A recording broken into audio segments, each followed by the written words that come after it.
শেখ হাসিনার পথেই কি হাঁটছেন মোদি? ছাত্র আন্দোলন থেকে বিরোধীদের রাস্তায় নামা, ভারতে কি শুরু হলো নতুন রাজনৈতিক অধ্যায়? বাংলাদেশে ছাত্র আন্দোলন থেকে শুরু হয়েছিল এক ঐতিহাসিক রাজনৈতিক পরিবর্তনের অধ্যায়। এখন প্রশ্ন উঠছে, ভারতের কি তেমন কোনো পরিস্থিতির সূচনা হচ্ছে? শিক্ষার্থীদের আন্দোলন, পুলিশের সঙ্গে সংঘর্ষ, বিরোধী দলগুলোর রাজপথে নামা, এমনকি প্রধানমন্ত্রীর বাসভবনের দিকে পদযাত্রা, সব মিলিয়ে ভারতের রাজনীতিতে বইছে নতুন উত্তাপ।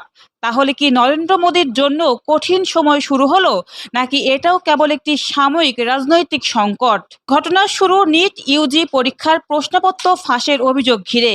শিক্ষা ব্যবস্থায় অনিয়ম, দুর্নীতি এবং পরীক্ষার স্বচ্ছতা নিয়ে ক্ষোভ প্রকাশ করে ভারতের বিভিন্ন প্রান্তের হাজারো শিক্ষার্থী শান্তিপূর্ণ আন্দোলনে নামেন। তাদের দাবি ছিল প্রশ্ন ফাঁসের সুষ্ঠু তদন্ত, দায়ীদের শাস্তি এবং ভবিষ্যতে এমন অনিয়ম বন্ধে কার্যকর ব্যবস্থা। কিন্তু আন্দোলন চলাকালে বিভিন্ন জায়গায় পুলিশের সঙ্গে শিক্ষার্থীদের সংঘর্ষের ঘটনা ঘটে। আন্দোলনকারীদের অভিযোগ, তাদের ওপর লাঠিচার্জ করা হয়, অনেককে আটক করা হয় এবং শান্তিপূর্ণ কর্মসূচিতে বাধা দেওয়া হয়। এই ঘটনাগুলো সামাজিক যোগাযোগ মাধ্যমে ব্যাপক আলোচনার জন্ম দেয়। এরপর আন্দোলন শুধু শিক্ষার্থীদের মধ্যে সীমাবদ্ধ থাকেনি। কংগ্রেস সহ ভারতের বিরোধী রাজনৈতিক দলগুলো শিক্ষার্থীদের পাশে দাঁড়ায়।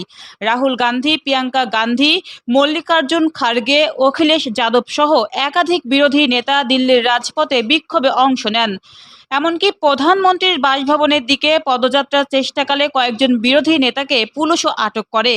এর ফলে আন্দোলন এখন আর শুধু একটি পরীক্ষার প্রশ্ন পাশের ইস্যু নয়, এটি পরিণত হয়েছে শিক্ষা ব্যবস্থা, সরকারের জবাবদিহি, গণতান্ত্রিক অধিকার এবং বিরোধী রাজনৈতিক বড় এক রাজনৈতিক বিতর্কে। এর ফলে আন্দোলন এখন আর শুধু একটি পরীক্ষার প্রশ্ন ফাঁসের ইস্যু নয়, এটি পরিণত হয়েছে শিক্ষা ব্যবস্থা, সরকারের জবাবদিহি, গণতান্ত্রিক অধিকার এবং বিরোধী রাজনীতির বড় এক রাজনৈতিক বিতর্কে।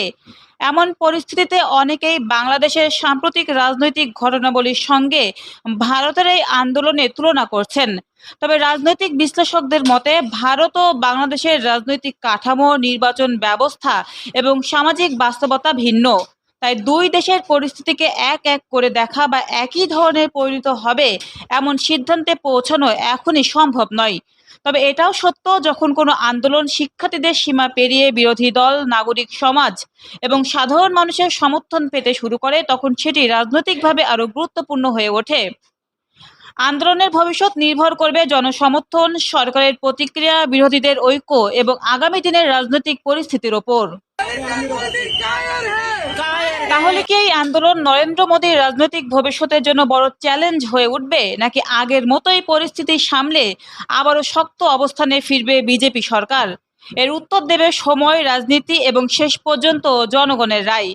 আপনার কি মনে হয়, এই আন্দোলন কি ভারতের রাজনীতিতে বড় পরিবর্তনের সূচনা, নাকি এটি কেবল সাময়িক রাজনৈতিক উত্তাপ?